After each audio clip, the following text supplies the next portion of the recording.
nous avons aujourd'hui l'occasion d'examiner pour la deuxième fois ce texte qui doit venir renforcer la puissance publique en précisant les conditions dans lesquelles elle peut avoir recours aux services de cabinet de conseil externe.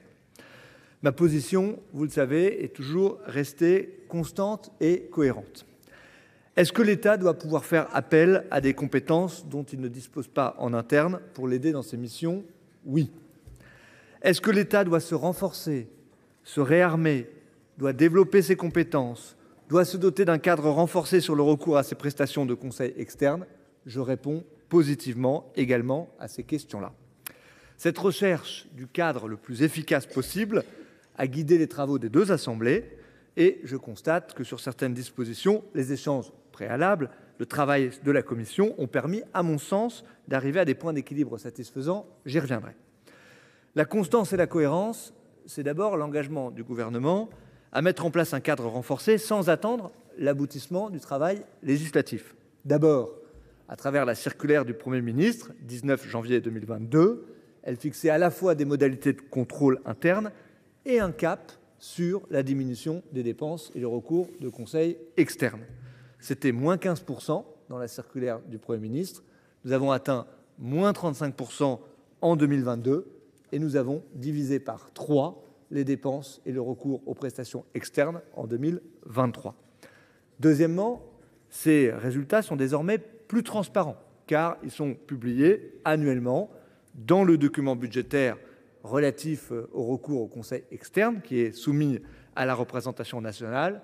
Il permet d'assurer le suivi dans la durée des dépenses et de faire une revue ministère par ministère des commandes de prestations de conseil. Troisièmement, dès ma nomination, vous le savez, j'ai mis en place un nouveau cadre clair, ambitieux sur le recours aux prestations de conseil. C'est l'accord cadre interministériel porté par la DITP qui est entré en vigueur en janvier 2023 et qui intègre, je l'ai déjà démontré, très largement les recommandations de la commission d'enquête du Sénat. Enfin, nous avons également renforcé les compétences internes de l'État. C'était là aussi les recommandations formulées par le Sénat en nous dotant d'une agence de conseil interne que j'ai inaugurée le 26 mars dernier. 53 agents aujourd'hui. L'effort sera porté à 75 agents d'ici la fin de l'année avec des travaux déjà très actifs qui ont contribué à améliorer le fonctionnement de nos services publics dans le secteur de l'éducation, de la sécurité ou encore du médico-social. J'ai d'ailleurs confié à cette agence de conseil interne la responsabilité du renforcement des compétences internes dans chaque ministère et la cartographie des compétences dans chaque ministère. Tous ces éléments sont autant de démonstrateurs de la volonté sincère du gouvernement de pouvoir avancer dans un cadre efficace, proportionné et concret. Et je souhaite que ça soit la boussole de nos échanges sur la nécessité de l'effectivité et de la proportionnalité des dispositions que nous prendrons. Les travaux de la commission d'enquête, les travaux des deux chambres sur ce texte ont illustré ce que peuvent apporter des dispositions particulières pour encadrer l'intervention des cabinets de conseil privés dans le secteur public. Et je crois que nous pouvons le faire en respectant des principes de proportionnalité et d'égalité devant la loi. Je considère que quand je fais la synthèse des contributions du Sénat et de l'Assemblée, il nous est possible d'aboutir à un texte qui réponde à ces objectifs partagés. Je tiens d'abord à souligner les apports du travail en commission que vous avez réalisé il y a quelques jours. Je salue, Madame la rapporteure, les positions que vous avez portées sur certains points qui permettent de trouver un équilibre en termes de proportionnalité.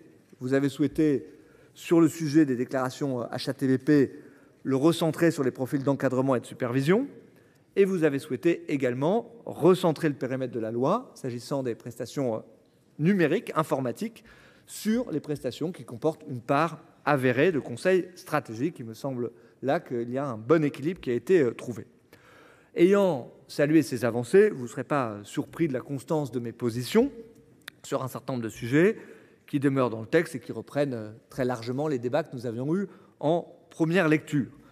Je veux dire ici que pour chacun des sujets sur lesquels nous pouvons avoir une position qui n'est pas forcément la position identique, j'ai à chaque fois veillé sur chacun des sujets à faire des propositions parce que souvent nous partageons la finalité et donc vous retrouverez mes positions à travers les amendements très largement conformes à ceux que j'avais proposés en première lecture. Je le cite rapidement sur les sujets: les enjeux liés au mécanisme de contrôle de la HATVP. Je propose leur intégration dans le droit commun, c'est-à-dire le droit pénal, et non la création de sanctions administratives dédiées au secteur du conseil. Sur les questions des mobilités publiques privées, sur les obligations qui portent sur les conjoints des consultants, sur les activités bénévoles des consultants aussi, avec un enjeu de constitutionnalité des mesures proposées, sur la question des établissements publics, industriels et commerciaux qui sont soumis à concurrence, ou encore sur l'application rétroactive de la loi, là encore en visant la constitutionnalité des mesures que vous déciderez. Enfin, et je conclurai par là, sur la question de l'extension aux collectivités. Je ne crois pas trahir la pensée collective en disant que le recours des prestations de conseil peut concerner l'État comme les collectivités. Le débat que nous avions eu en première lecture au Sénat était arrivé à la conclusion d'un besoin d'approfondissement de cette question qui n'était pas dans le champ de travail de la commission d'enquête sénatoriale. L'Assemblée s'en est donc saisie via une mission flash, avec le souhait d'une transposition des mesures les moins contraignantes qui soient adaptées aux collectivités en vertu soit d'un seuil de commande publique ou de population. Le seuil de population avait été retenu à l'Assemblée nationale. Je comprends des travaux en commission que le cadre doit être plus spécifique. Ça doit faire, à mon sens, partie des objectifs à atteindre d'ici la lecture définitive et l'adoption du texte, de trouver pour la représentation nationale la bonne modalité pour encadrer le recours aux prestations de conseil.